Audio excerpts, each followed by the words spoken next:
Number 2, about the hands. So people that are having this internal, what is it called? Motor neuron stuff or movement disorder or whatever it is, but you're losing your function from the inside out. You'll see the difference between, like, I don't want to say this is a normal hand because I've got all kinds of new deformities going on here. So ignore this part of the hand. But this part's still good. And what the point about this is that this finger is like a normal, everybody's finger. It hangs on my hand. It functions. It's normal. But this finger is like a Parkinson's finger. So this finger here, so it's not just that it does that. But what it does is, see how this guy naturally is like this? This guy is stiff. I don't know if you can even see it on this video, but there is a huge difference. Okay, so see how the knuckle goes up on this one? This one feels normal. And this one, I can barely move, this knuckle. And this is a Parkinson's hand. So when you see people with Parkinson's, they have a toe that does, their first toe does something different, and then our thumbs. So I can only tell you from my own experience that I've noticed this. This is not a fact. But the point about that is not to worry if your hand does that. It could be other stuff too. But there's a problem there. When the thumb is going straight and it's instead of up. So in Qigong there's tiger's mouth, and when I've learned tiger's mouth, it was just your hands out, your fingers kind of talking to each other. So it's kind of like that. But what I learned today, and I'm having so many problems with my wrist, so this is very important. It's making a difference because I'm losing these two here. So I've learned a couple of things. The one thing that I want to share is that when you're doing tiger's mouth, your fingertips are not up. Your fingertips are down with your fingers, and there's no stress in them.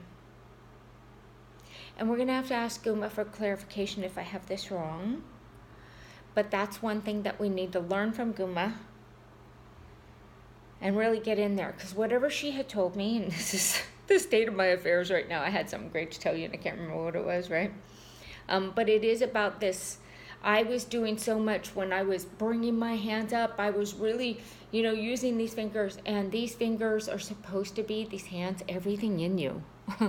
When you're doing any of these practice, is very light. Nothing's stiff. Everything's flowing and everything's moving. So if you're paralyzed, you're just imagining spirals going up and down your spine and your hands and your arms and waves, and nothing is frozen. Everything is flowy and light, and nothing is being tense and pushed and pulled and jolted. It's really delicate. So that's one thing about the hands. And then the other one is about the Chenchi, because when you cannot find your feet, let alone your hands, and you first do those electrocutions, and that's what they are, is just you can't, I couldn't feel my fingers or my hands when I first started doing it, and a lot of times I still can't now, but they're much better. And the paralysis that I'm getting is down this middle part right here. So there's two things. First of all, just gently pulling from your knuckle and down very gently. Cannabis lotion is best. All the way down to the fingertip. So I never knew that, well, first of all, the brains are the fingertips. And then not only that, but the crescent moon here is where all the chi is actually coming in and out of. So kind of tap that and wake it up, because we don't even feel those. So how would we ever get there? So we have to tap it. Tap it. There's another good thing that you can do to get this to wake up, besides just tapping it, okay? Which is scratch your nails. I know, you gotta lose all your fingernail polish. This is not for the pretty. Qigong is not for the pretty. But it's for the alive. And I'm still alive, and I'm supposed to be dead several years now, so just some of this stuff is working, no matter how bad it looks. I'm living on purpose, and I'm making a difference in my life every day. I'm growing and healing and coming back to my heart when I was completely frontal lobe. Keep scratching as hard as you can with these. Scratch, scratch, scratch, scratch, scratch, scratch, scratch, scratch, scratch, scratch, scratch, scratch, scratch. Try to relax your shoulders now and wiggle your shoulders and move around, but keep your body weight up. That's where I really have to work. Okay, now stop. Feel your fingers. Oh, maybe you feel a little bit of chi, maybe you don't. But if you keep doing that, they're gonna wake up. And then the body-brain connection, you know.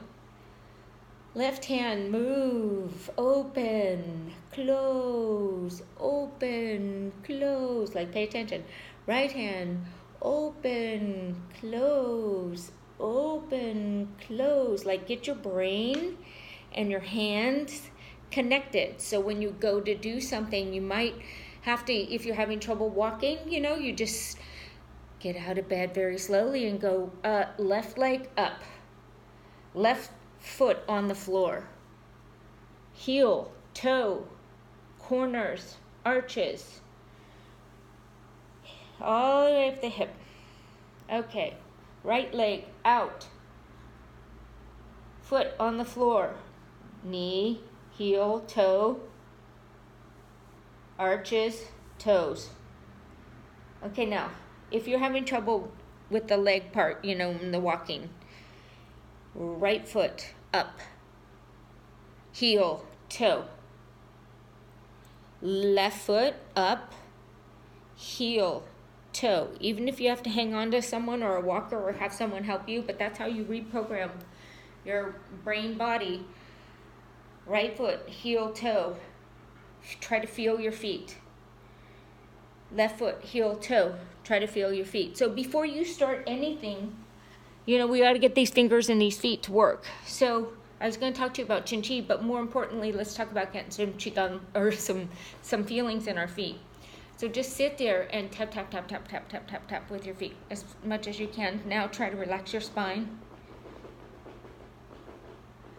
And bring your chin in and let your neck relax in your shoulders. And just kind of try to do a little bit of a melting inside with your bones. So it's like a melting but a tapping with your feet. Finding that balance in the middle. Where are you using your muscles? But more importantly, think about the ground and feet and the toes all waking up. Now, all the brains are in the tip of every toe. So be sure to tap the big toe, the second toe, the next one, the next one. I lost count and I don't know where I am at. Don't you love being taught with dementia? So keep tapping, get all those toes all the way to the little guy, and then do the, I know it's hard, and stop. And just close your eyes and feel that energy. Let your shoulders drop down. Let your chin come in. Let your entire spine soften.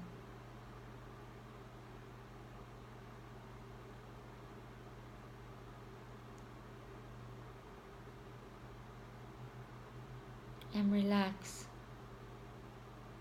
More than anything, it's important to relax. Right now, can you feel more energy inside of you?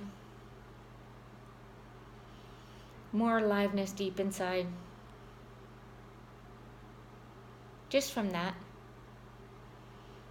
Can you spread that aliveness around inside? And just close your eyes and be appreciative for that. It's always good to do some hip circles while you're sitting. As many as you can. All the time.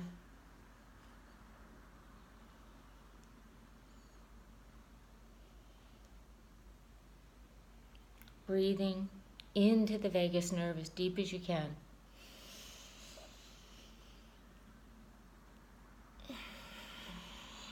if you're losing your breath and you're choking and you're aspirating and you're waking up with that warm, weird fluid that's not bile, choking, you want to get your swallowing back, I have a lot of suggestions. We're going to do a whole swallowing video, but for now, let's focus just on getting air into the lungs and the vagus nerve, okay?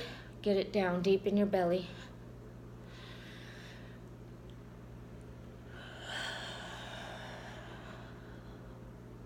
And reverse.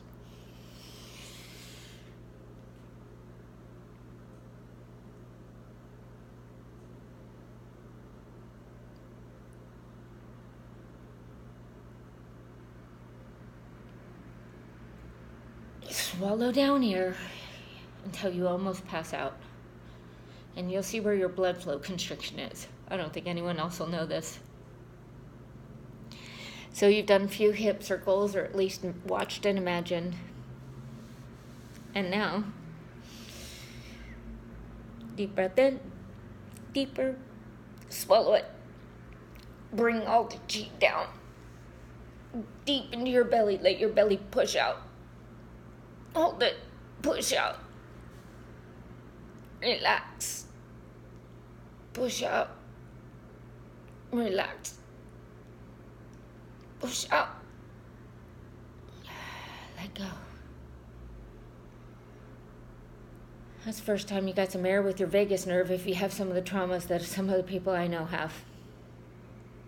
Feel your vagus nerve just kind of pulsating, or just how hard that was and how disconnected you are from breathing from the inside out. So let's do it again.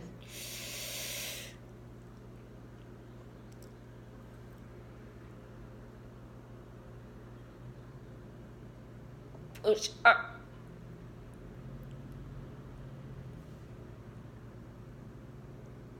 Relax.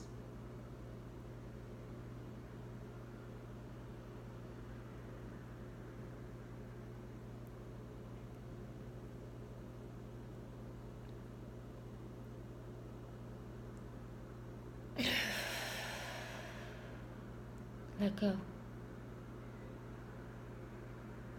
This gets the blood flow, and you can feel it right now. That's constricted through our nerves and our nervous system and our vagus nerve and our spine, and I can feel everything. I have 97% somatic pain that I've worked through, which I've been at a level 20 for 5-6 years, and I've been down under 7 for the last 3 months. Hallelujah, hallelujah. Music was really hard for me to hear for a long time, and now I'm going to put on hallelujah and do a little dance. So that's another thing. Try to get up and dance. Try to put on some music. Try to do things that you love. Try to be good to yourself. Self-massage is another one that we're going to do. Thank you.